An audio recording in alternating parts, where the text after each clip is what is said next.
Shadowverse Worlds Beyond is currently being massively review bombed on Steam. The community is furious to an extent that has never been reached before, except on launch day when people realized the game was much less free-to-play friendly than its predecessor. But why? What happened that could possibly have made so many people so angry?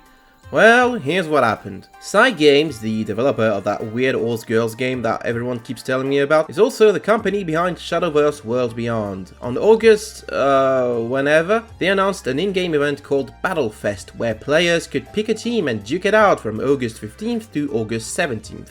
The three available teams were all based on legendary followers, Fanny representing the Dragoncraft faction, Kuon representing Runecraft, and Zwei representing Portalcraft. And the winning team will get unique cosmetics for one key card of their faction, Dragonside for Fanny, Foresight for Kuon, and Puppet for Zwei. Something that's worth noting is that Runecraft isn't exactly a beloved faction. The Runecraft deck is currently the best deck in the game, and has been so since the game's launch, to the point where many players feel like facing Runecraft decks is tedious and boring. And they're right. It's also worth noting that Dragoncraft is considered the weakest faction in the game at the moment, with Fanny herself being a gimmicky card that's fun to pull off, but not really competitive. Meanwhile, Portalcraft is somewhat appreciated as well, especially with the prospect of getting a Kermit the Frog kind of card. The Battlefest is divided in two parts, Fest Matches and Fest Finale. During the Fest Matches part, players can get points for their faction by playing games, but also by buying packs, which presumably led to a lot of devoted players spending real money to give an edge to their team. Then comes the Fest Finale, during which 100 players, or delegates for each team, were selected randomly to duke it out on August 17th for 30 minutes to score additional points for their team based on how many victories they got. The total points function this way. Fest matches give each faction points equal to the percentage of total team points they got, and then Fest Finale gives as many points as delegate wins their faction got, plus a 30 point bonus for the faction with the most wins, and a 10 points bonus for the runner-up. As far as rankings were concerned, Fanny took a noticeable lead during Fest matches, ending the first part of the event with 49 points, which is to say around 49% of the total points being scored, followed by Zwei with 35 points and Kuon severely lagging behind with only 17 points. During the Fest Finale, Fanny would rack up 33 delegate wins, Kuon would get 55 and Zwei would get 52. This meant that Kuon got the 30 points bonus for a total of 85 points, followed by Zwei with 62 points and Fanny in last place with only 43 points.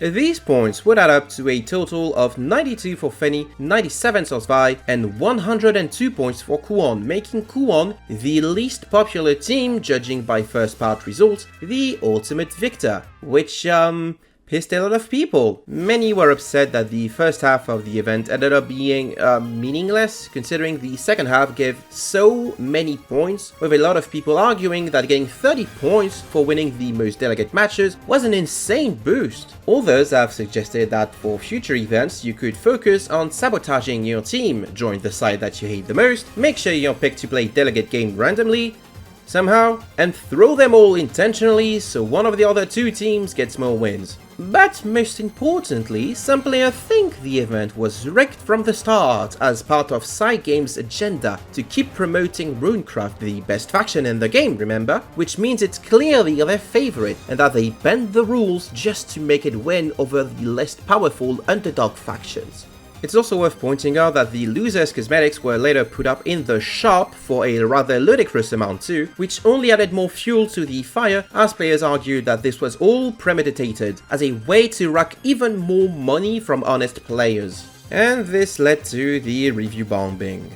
And if it all seems silly to you, it's because it kind of is. Players got way too invested in what was supposed to be a fun event and blamed their misunderstanding of the rules on a conspiracy designed to piss them off. Which is not to say Cygames didn't mess this one up on their side. I think this situation could have been avoided with better planning and communication. 2 days for this event was kinda short, and the 30 minutes window for the second phase is ridiculously tiny, to the point where a lot of players didn't even know that was a thing. Most people thought that was just a popularity contest, so when the winner of the popularity contest loses, of course they're gonna get riled up.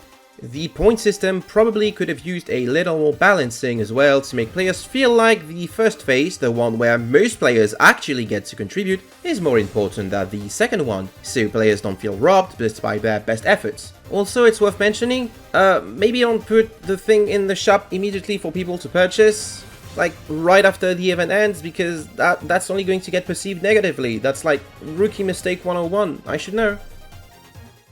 All in all though, this is an incredibly minor accident that's being pushed to insane proportions. Still, despite everything, I'm curious to see what Cygame's response will be, if any. I'm also looking forward to the next Battlefest type of event. This was kind of fun for the little bit that I played. I don't notice that the event was so short, and then I said, I'm gonna do that later. And by the time I decided to dedicate some time to grind, the event was over. So, not the greatest experience, but still kind of fun. But what do you think? Do you feel like this drama is way overblown, or are you genuinely upset at being robbed out of the incredibly funny frog puppet cosmetic? Do you even play Shadowverse? Does any of this make sense to you? How do you say Zwei? Because I've been saying it like several ways throughout this video, and I don't think either of those is right. Let me know in the comments below. If you like this video, make sure to like it and subscribe for potentially more Shadowverse videos in the future. If you like those, I'm gonna make more of those. But most importantly, thank you for watching this video. I do hope that you enjoyed it. I do hope that you get a clear picture of this entire situation in a way that was hopefully concise and also fun to watch. If you'd like to support me further, you can check out my Ko-fi in the video description, where you can make a one-time donation or a monthly pledge, or you can become a YouTube channel member. I'd like to thank my Ko-fi donators in the forms of Dingust, HowdishBoy0, Jimmy, Zinnia, Yannick, Sile, Mark Lou, Fortuneless16, the Abyss Actor Guru, Orc Price, and Exorcist. And I would like to thank my YouTube channel members in the forms of Sternay, Crimson Reaper 5, Troy Bolton, Genius Wannabe, and Seal Lelouch. Thank you all for the support. I'm editing this video right now, and I just realized I forgot to like record an outro. Like after I thank my Ko-fi donators and YouTube channel members, and I'm looking at the time frame of the video, and I have to yap for another minute, so this video is eligible for monetization. So if you can quit the video now, I'm not gonna say anything interesting or relevant, but I'm gonna try and pad best I can. 30 seconds to go. So it's kind of funny that this is like the simplest, least important thing that people get right up over, and it leads to massive review bombing, whereas Duel Links is like mistreated its players for many years. It started in like 2018 with the first DX structure deck, and nobody ever like gave a shit, which I think is it's kind of funny.